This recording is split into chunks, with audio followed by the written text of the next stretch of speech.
মায়েরা ভীত চোখে ইরফানের দিকে চেয়ে আসে। ইরফান আবারও রেগে বলে, কেন দিয়েছিস ওগুলো? বল। আমার কোনো জিনিসের ভ্যালু নেই কেন তোর কাছে? বল।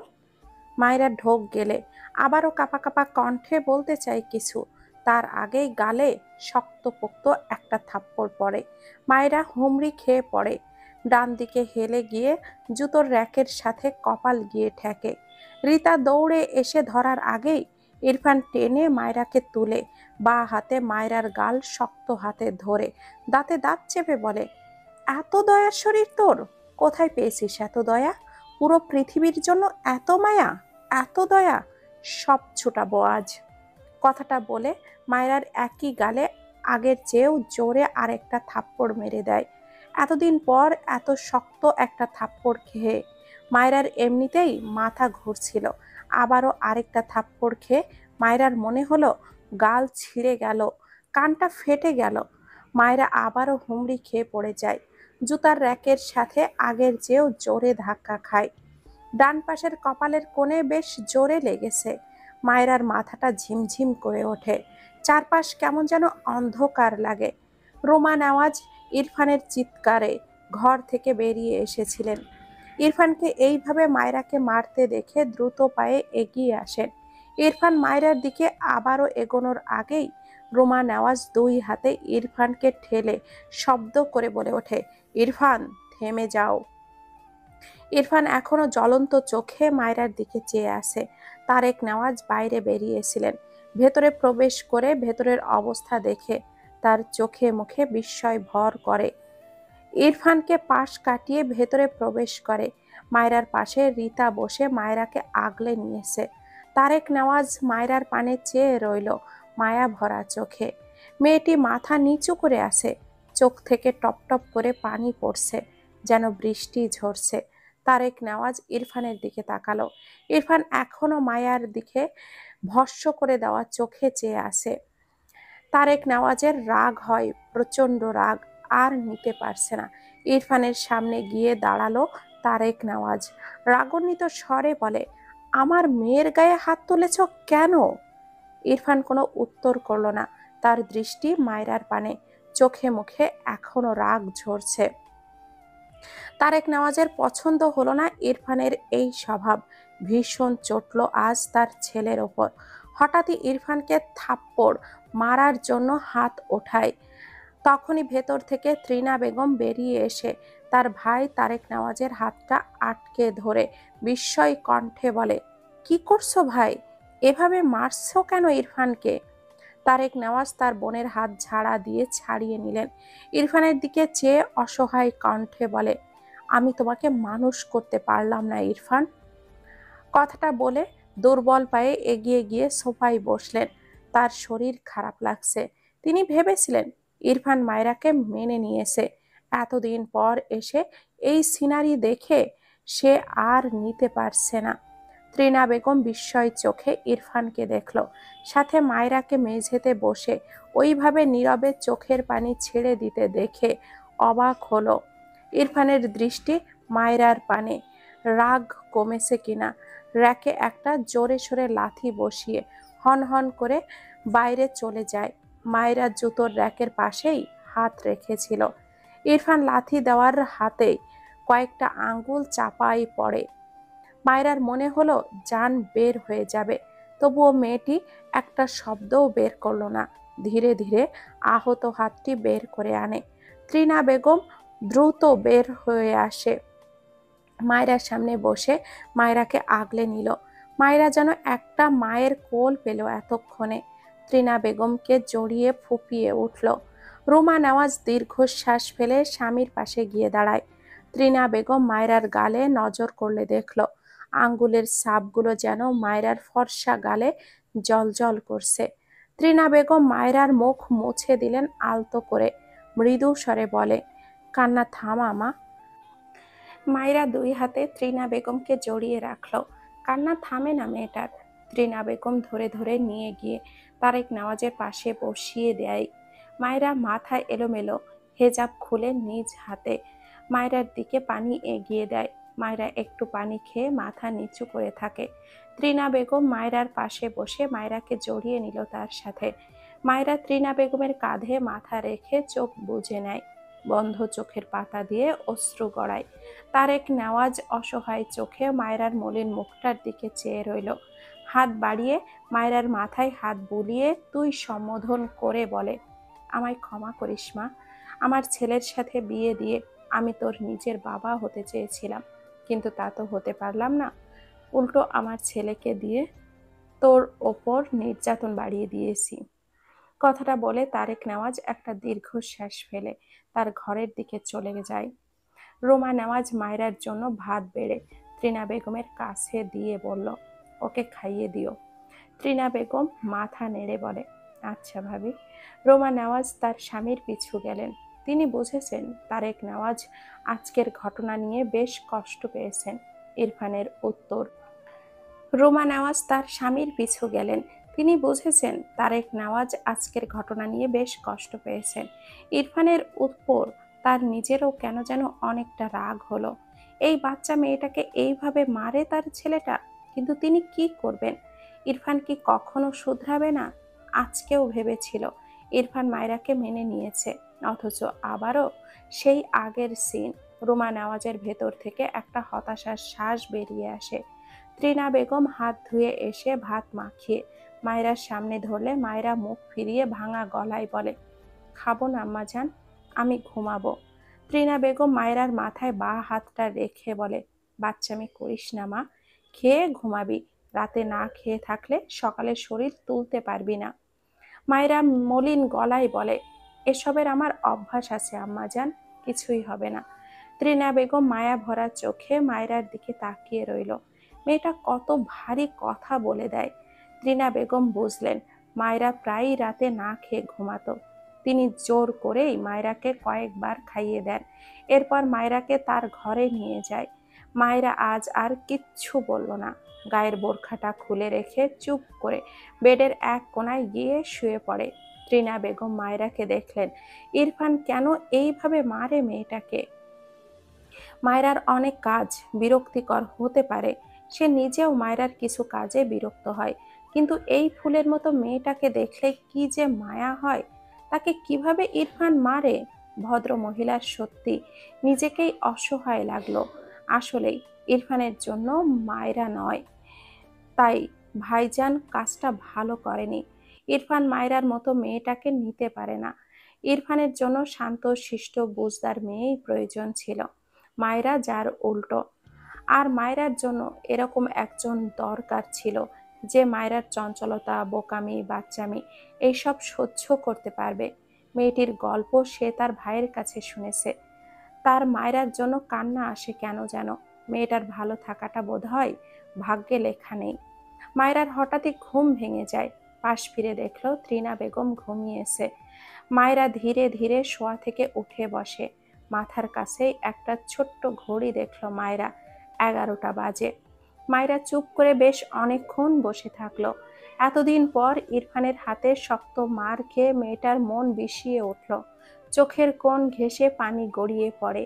চোখ মুছে বেড থেকে নেমে দাঁড়ায়, বেলকনির দিকে এগিয়ে যায়।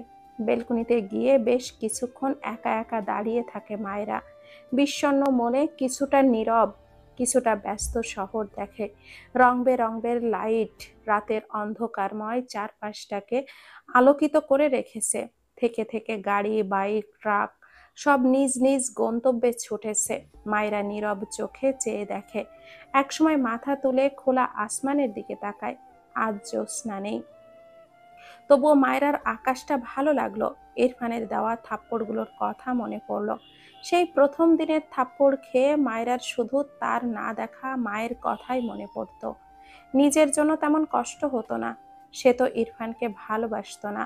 কিন্তু আজ দুটো থাপ্পড় খেয়েই মায়রার ভীষণ কষ্ট হলো। গালের তীব্র ব্যথা, তবে মায়রাকে সেই শরীরের ব্যথা কাবু করতে পারল না। ইরফানের দেওয়া থাপ্পড় দুটো তার মনে লেগেছে। সে কি অনেক বড় অপরাধ করেছে যে ঠিক মতো খেতেই পারতো না? সে অত জুতো নিয়ে কি করবে? তার শিশুওয়ালা সত্যি খুব নিষ্ঠুর। সে যতটা ভাবে তার চেয়েও ভীষণ নিষ্ঠুর। লোকটা তাকে মেরেই বোধহয় শান্তি পায়। চোখ থেকে না চাইতেও দুঃখ ভরা অশ্রু গড়িয়ে পড়ে। মনে মনে সেই না দেখা মাকে কল্পনা করলো, যে মা তাকে এত এত কষ্ট করে 10 মাস পেটে বয়ে বেরিয়েছে, সেই শ্যামলা রঙের ছিল। মায়েরার ভীষণ ভালো লাগে শ্যামলা মেয়েদের। এই যেমন মিলা মেয়েটা, মায়েরা মিলাকে ভেবে কল্পনায় তার মাকে সাজায়। মায়েরা তাকে নাম দিয়েছে একটা, বিড়বিড় করে আওড়ালো, শ্যামা মা। মনে প্রশ্ন জাগে, তার শ্যামা মা থাকলে কি তার মায়ের বুকে ঘুমাতে পারত? কেউ বাধা দিলেও সে ঘুমাতো জোর করে, যে যা ইচ্ছা বলুক সে শুনতো না। কেউ কিচ্ছু বললে বলতো, এটা আমার গর্ভধারিণী মা। কিন্তু এখন তো পালিত মাকে চেনে, রক্তের সম্পর্ক নেই। সে সেই মায়ের বুকে না যেতেই তাকে কত কটু কথা শুনতে হয়। মায়ের আর সাহস হয় না পা বাড়ানোর। অন্ধকার আকাশপানে চেয়ে থাকা দুটি চোখ থেকে অশ্রু গড়িয়ে গাল বেয়ে পড়ে। তার শিশওয়ালা আর না দেখা অদৃশ্য শ্যামা মাকে যেন ঝাপসা দেখল, যারা ভীষণ নিষ্ঠুর। একজন তাকে রেখেই চলে গেল, আরেকজন শুধু মারার সুতো খুঁজে বেড়ায়। বেলকুনি থেকে ভেতরে এসে ঘর থেকে বেরিয়ে আসে মায়েরা। ঘর থেকে বেরোলে ইরফানের দাদিকে দেখে ডাইনিং এ বসে পানি খেতে। ইরফানের দাদি মায়রাকে দেখে কাছে ডাকলো। মায়রা মাথা নিচু করে এগিয়ে গিয়ে দাদিমার পাশে দাঁড়ায়। ইরফানের দাদি মায়রাকে তার পাশের চেয়ারে বসিয়ে দিয়ে মায়রার গালে হাত দিল। সে সন্ধ্যার পরপরই ঔষধ খেয়ে ঘুমিয়েছিল বলে তখন কোনো কিছুই জানেনি। পরবর্তীতে ত্রিনা বেগম তাকে সব বলেছে। মায়রার জন্য তার মায়া হলো। মৃদু স্বরে বলে, ঠিক হয়ে যাবে দিদি ভাই। মায়েরা মায়া মায়া চোখে তাকালো ইরফানের দাদির দিকে। তার নিজের দাদির কথা মনে পড়ল। এই নামে তাকে তার দাদি ডাকতো। তার দাদি গ্রামের হলেও গায়ের রং ছিল ফর্সা। দাদি বেঁচে থাকতে মায়েরা মাঝে মাঝেই দাদির কাছে গিয়ে ঘুমাতো। তার দাদি নিজেই অন্যের বাড়িতে থাকতো, তাই তাকে সবসময় নিতে পারতো না, কিন্তু মাঝে মাঝে তাকে বুকে নিয়ে ঘুমাতো।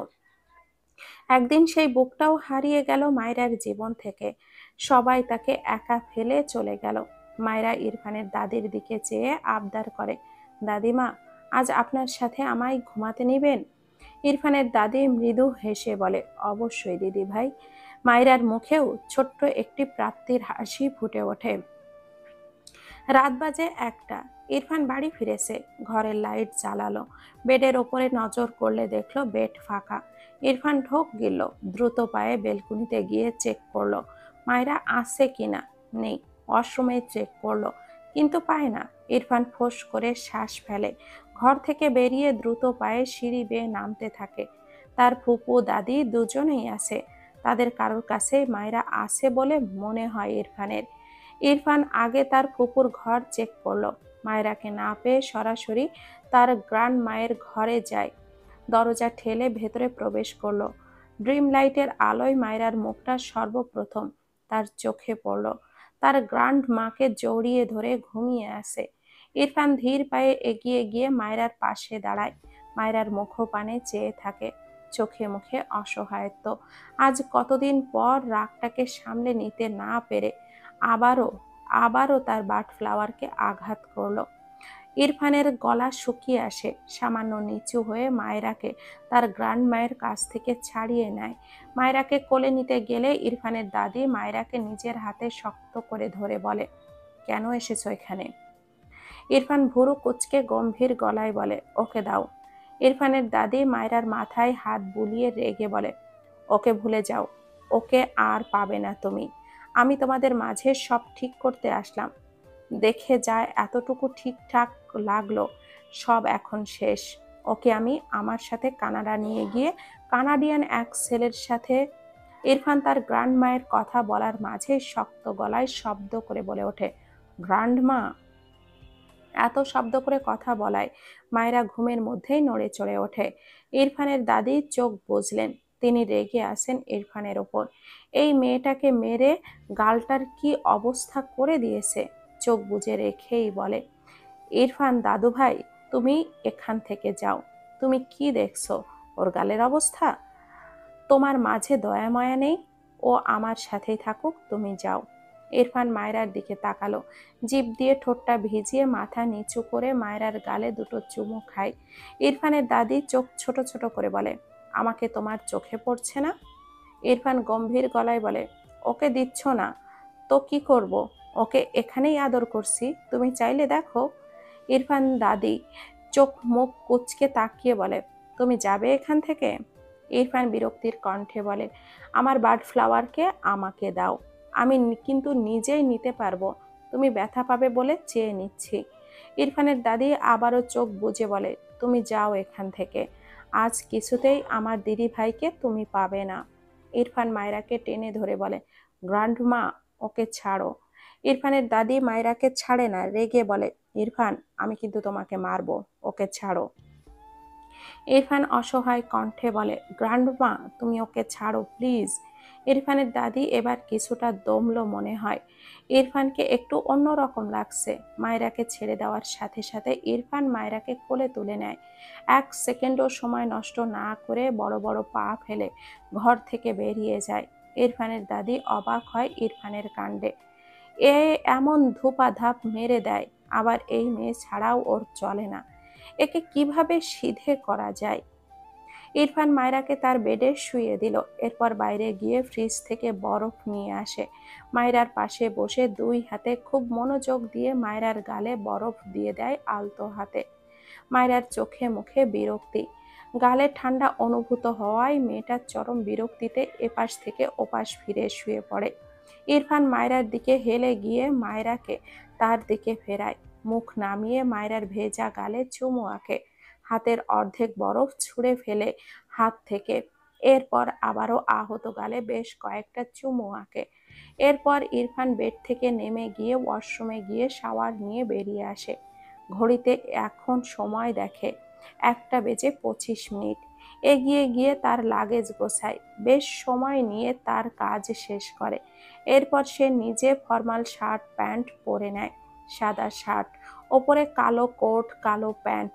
এরপর হাত ঘড়ি পরে নিয়ে মায়রার পাশে এসে দাঁড়ায়, হাত বাড়িয়ে মায়রার গালে হাত রেখে মৃদু স্বরে বলে, সরি বার্ড ফ্লাওয়ার। কথাটা বলে মায়রার কপালে একটা চুমু আঁকে। এরপর লাগেজ নিয়ে গটগট পায়ে ঘর থেকে বেরিয়ে যায়। রুমা নেওয়াজ তার স্বামীর জন্য জেগে বসে আছেন। তারেক নেওয়াজ ঘুমাতে পারছেন না, কেমন ছটফট করছেন।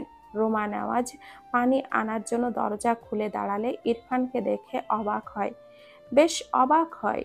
ইরফানকে ফিটফাট হয়ে রেডি হয়ে দেখে বিস্ময় কণ্ঠে জিজ্ঞাসা করে, এত রাতে কোথায় যাচ্ছ তুমি? ইরফান মৃদু স্বরে বলে, কানাডা আসছি আম্মু। রুমা নেওয়াজ অবাক হয়ে বলে, কি বলছো এসব? বিদেশ যাবে কেন? ইরফান দীর্ঘশ্বাস ফেলে বলে, অফিসের কাজ প্লাস ভার্সিটির কাজ। কথাটা বলেই ইরফান কিছুটা শব্দ করে বলে, বাবা আসছি। ভেতর থেকে তারেক নেওয়াজ গম্ভীর গলায় বলে, খবরদার আমাকে বাবা বলে ডাকবে না, যেদিন মানুষ হতে পারবে সেদিন আমায় ডাকবে, আমি কোনো অমানুষের বাবা হতে চাই না। রোমা নেওয়াজ ইরফানের দিকে তাকিয়ে ইরফানের মাঝে তেমন কোনো হেলদোল দেখা গেল না, নীরবে উল্টো ঘুরে দাঁড়ায়। রোমা নেওয়াজ দ্রুত তার স্বামীর কাছে এসে বিচলিত কণ্ঠে বলে, ইরফান বিদেশে যাচ্ছে কেন ইরফানের বাবা? তুমি জানতে ও কতদিনের জন্য যাচ্ছে? তারেক নেওয়াজ চোখ বুজে রেখেই বলল, যতদিনের জন্য ইচ্ছা হয় যাক, আর না আসুক কখনো, সেটাই ভালো। এরকম ছেলে লাগবে না আমার।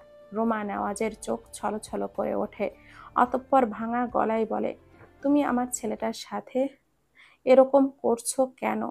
তুমি শুধু ওর উপরটা দেখছো, ভেতরটা দেখছো না।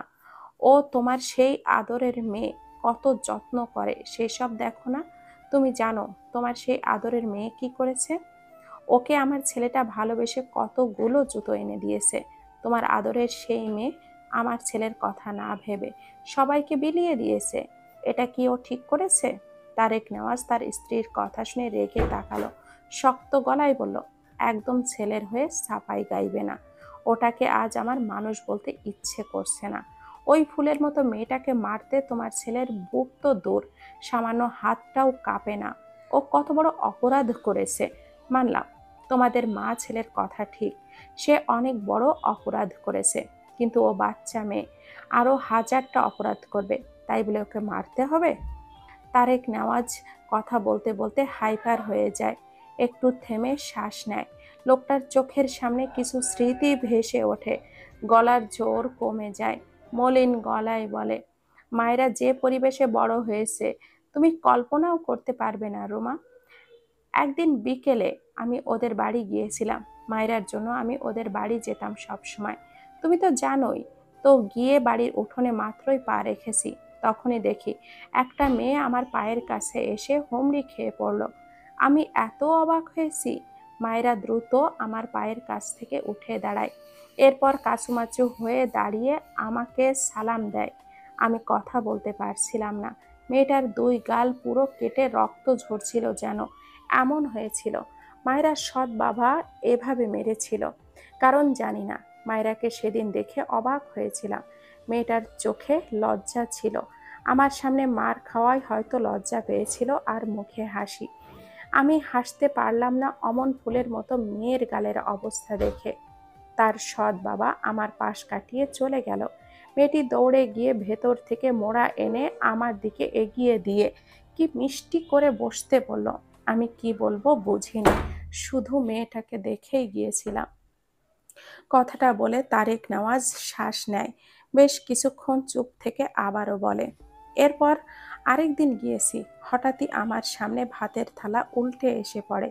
আমি অবাক হয়ে দেখলাম মায়েরা টেবিলে বসে আছে, আর ওর সৎ বাবা নামের জানোয়ার মেয়েটার মুখ থেকে খাবার কেড়ে নিয়ে ছুঁড়ে ফেলেছে। সেদিনের কারণ শুনেছিলাম, ও পশুর নাকি খাবার কম পড়বে, মায়েরা তার আগে খেতে বসায় এমন করেছিল। মায়েরা সেদিনও চুপ করে দাঁড়িয়ে দাঁড়িয়ে চোখের পানি ফেলেছিল। আমি মায়েরাকে দেখতে গিয়ে এক এক দিন এক একভাবে অত্যাচারিত হতে দেখতাম মেয়েটাকে। এজন্যই ইরফানকে এত করে বলতাম বিয়েটা করে নিতে। মায়েরার মা আমার হাতে পায়ে ধরতো আমার ছেলেটার সাথে যেন বিয়ে দিয়ে মেয়েটাকে ওই জাহান্নাম থেকে নিয়ে আসি। কিন্তু আমি কি করব, এত নিরুপায় ছিলাম। ইরফানকে শুধু বলতেই থাকতাম, কিন্তু ও তো রাজিই হতো না। মাঝে মাঝে ভাবতাম অন্য ছেলে দেখে বিয়ে দিয়ে দেই, কিন্তু মেয়েটাকে দেখে এত মায়া লাগে, আমি যেন তার বাবা হওয়ার লোভ সামলাতে পারিনি। আমার বন্ধুর রেখে যাওয়া শেষ স্মৃতিও। কথাগুলো বলে তারেক নেওয়াজ আবারও থামে, গলা জড়িয়ে আসে, আবারও বলে, ইরফানকে শেষমেশ রাজি তো করাতে পেরেছি, কিন্তু কখনো বুঝিনি মেয়েটাকে এখানে এসেও এইভাবে মার খেতে হবে। যদি জানতাম তবে সত্যি মায়েরাকে আমার মেয়ে করে আনার দুঃসাহস আমি দেখাতাম না। কথাগুলো বলে তারেক নেওয়াজ দীর্ঘশ্বাস ফেললেন, যেখানে হাজারো আক্ষেপ জমানো। এরপর আবারও বলে, একদিন মায়েরার সাথে রাস্তায় দেখা হয়, মেয়েটি খালি পায়ে মাথা নিচু করে একা একা হাঁটছিল। আমি ডাকলে আমাকে সালাম দেয়। মেয়েটির মুখ একদম শুকনো ছিল। বিকাল ছিল তখন। আমি মায়েরাকে জিজ্ঞাসা করলাম, খেয়েছে কিনা? মায়েরা হেসে বলে, হ্যাঁ আঙ্কেল, খেয়েছি, পেটে জায়গা নেই একদম। তুমি জানো, সেই দিন ওকে যেই দেখবে সেই বলবে মেয়েটি সারাদিন না খেয়ে আছে, অথচ মুখে কি নিদারুণ হাসি ফুটিয়ে মিথ্যে বলে দিল। আমি বলেছি, মিথ্যা বলেছ তুমি। মায়েরার মুখ মলিন হয়ে যায়, মেয়েটা মাথা নিচু করে নেয়। আমি জিজ্ঞাসা করলাম, কেন না খেয়ে আসো? মায়েরা হেসে উত্তর দিল, এটা তো নতুন নয় আঙ্কেল, তাছাড়া আমার অভ্যাস আছে। আমি যখন বললাম, তুমি কি মাঝে মাঝেই এমন না খেয়ে থাকো? ও কি যে একটা ভারী উত্তর দিয়েছিল হেসে। কথাটা বলে তারেক নেওয়াজ বেশ অনেকক্ষণ চুপ থাকে, এরপর ভারী গলায় বলে, বলেছিল যারা তিন বেলা খেতে পায় তারা তো ভাগ্যবতী হয় আঙ্কেল। তুমি বুঝতে পারছো রোমা, ওই মেয়েটা তিন বেলা কখনো খেতে পায়নি। যারা তিন বেলা পেট ভরে ভাত খায়, মায়েরা তাদেরকে ভাগ্যবতী ভাবে। এই মেয়ের গায়ে তোমার ছেলে দিনের পর দিন হাত তোলে। মেয়েটা এত কিছুর পরও সৎ মায়ের একটুখানি ভালোবাসা পেয়ে বলতো সে অনেক ভাগ্যবতী। এমন মা কজন পায়? সে তার সৎ বাবার মার খেয়ে ভুলে যেত, অবজ্ঞা অপমান সব ভুলে যেত। তার সৎ মায়ের হাতে কখনো মার খায়নি যে, সৎ মা আদর করতো যে, তাই সে সব ভুলে থাকতো। আমার বন্ধুটার ওপর খুব রাগ আর অভিমান, বুঝলে? ও ওর বইয়ের সাথে যেই আচরণগুলো করত, মায়েরা সন্তান হয়ে পাপের শাস্তি বোধহয় পেয়েছে জীবনে। মায়েরার দাদির সাথে আমার সম্পর্ক ভালো ছিল, মায়ের মতো একদম। সে মায়েরার মায়ের জীবনের কাহিনী শুনিয়েছিল। ওর মায়ের কাহিনী আরো করুণ, সেই সব বলে শেষ করা যাবে না। ভদ্র মহিলা মায়েরাকে পেটে নিয়ে যে অত্যাচারগুলো সহ্য করেছে, ওইসব ভাবলেও এত খারাপ লাগে। সেই কাহিনী শুনে মায়েরা নাকি সেদিন খুব কেঁদেছিল, একটু পর পর জ্ঞান হারাচ্ছিল। ওর মা আমাকে বললে আমি মায়েরাকে ডক্টর দেখাই। ডক্টর বলেছিল মেয়েটার ব্রেনের ওপর খুব চাপ পড়েছে, তাই এমন হচ্ছে। আমি নিজেই ঔষধ কিনে বেশ অনেকদিন মেয়েটির চিকিৎসা করাই। তুমি কি বুঝতে পারছো? মেয়েটা যেই কাহিনী শুনে পাগল হতে বসেছিল, বিয়ের পর তার সেই মায়ের কাহিনী তার নিজের সাথে রিপিট হতে দেখছে। ইরফানের এত এত জঘন্য ব্যবহার ওর মনে প্রভাব ফেলেনি? এখন ইরফান ওর সামনে চাঁদ সূর্য এনে দিলেও ওর মনে ধরবে সেই সব? আমি প্রথমেই বলেছিলাম বা বুঝেছিলাম মায়েরা ইরফানের সাথে স্বাভাবিক হতে পারবে না, তাই ডিভোর্সের কথা বলতাম। কিন্তু কখনো কখনো স্বার্থপর হয়ে ভাবতাম মেয়েটা আমার কাছেই থাক। ও কখনো বাবার ভালোবাসা পায়নি, আমি ওকে একটু বাবা হয়ে ভালোবাসি। ইরফানও মায়রাকে মেনে নিয়েছে মনে হলো। সব মিলিয়ে ভাবতাম মায়রা হয়তো একটা স্বাভাবিক জীবন পাবে। কিন্তু না, তোমার ছেলের দ্বারা এই সব হবে না। আমি মেয়েটাকে একটা সুস্থ জীবন দিতে পারলাম না, একটু সুখ এনে দিতে পারলাম না। তারেক নেওয়াজ কথাগুলো বলে তার ঝাপসা চোখ জোড়া মুছে নিল। রুমা নেওয়াজ বিস্ময় চোখে চেয়ে রইল তারেক নেওয়াজের পানে। ওইটুকু মেয়ে জীবন এমন! মেয়েটিকে দেখে একটুও বোঝা যায় না রুমা নেওয়াজের চোখ কখন যে ভিজে উঠেছে সে নিজেও টের পায়নি।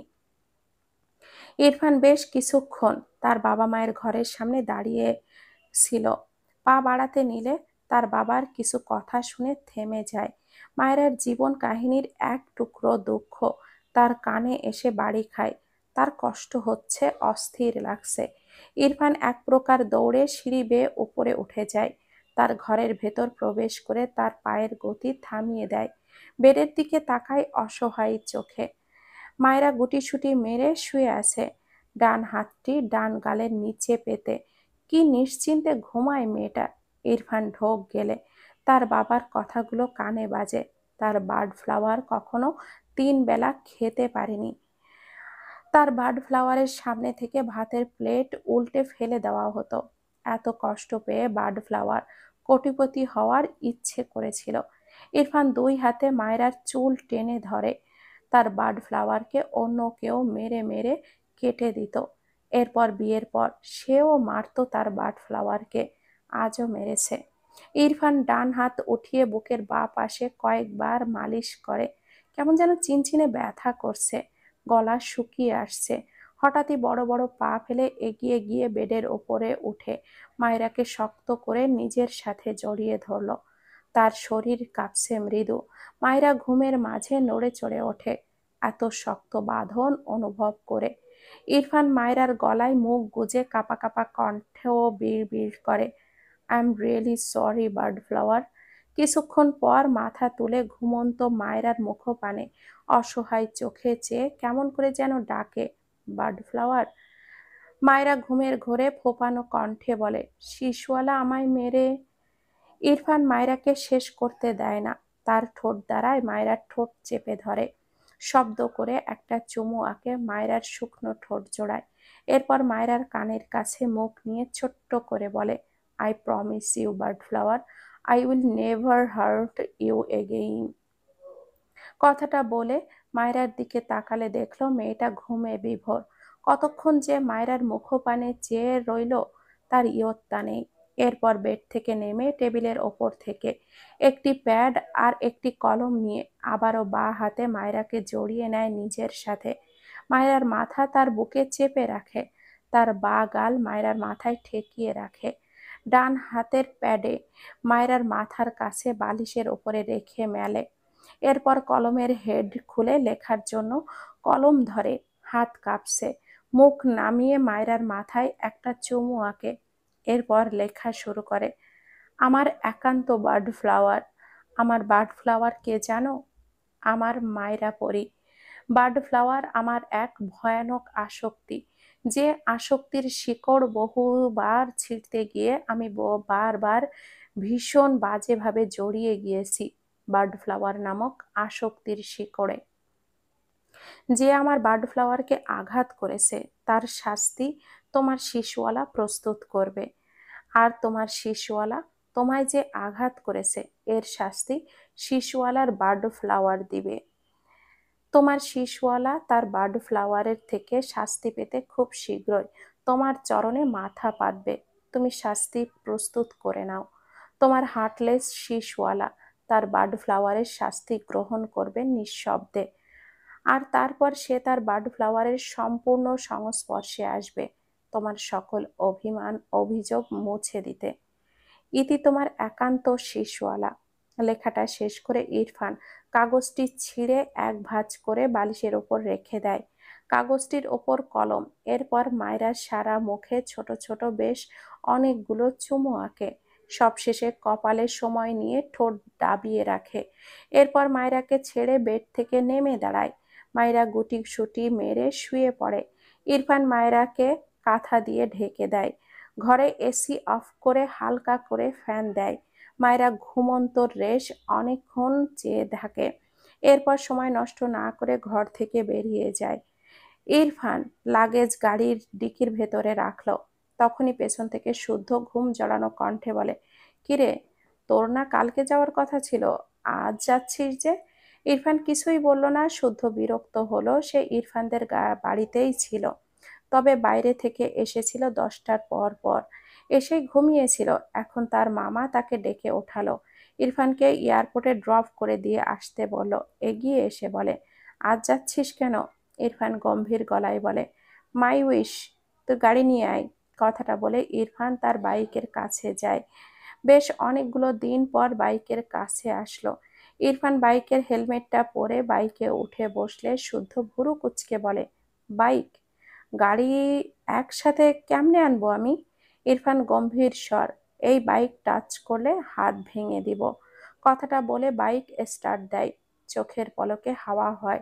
শুদ্ধ চেঁচিয়ে ওঠে, আস্তে চালা, মরবি নাকি? ইরফান ততক্ষণে মিলিয়ে গিয়েছে। শুদ্ধ গাড়িতে উঠে গাড়ি স্টার্ট দিল। একে কখন কোন ভূতে ধরে আল্লাহ জানে। বাইক ধরতে দিবে না মানে দিবে না, হয়তো রাখার ব্যবস্থা করবে ওখানেই। শুদ্ধ কিছু একটা ভেবে হাসলো।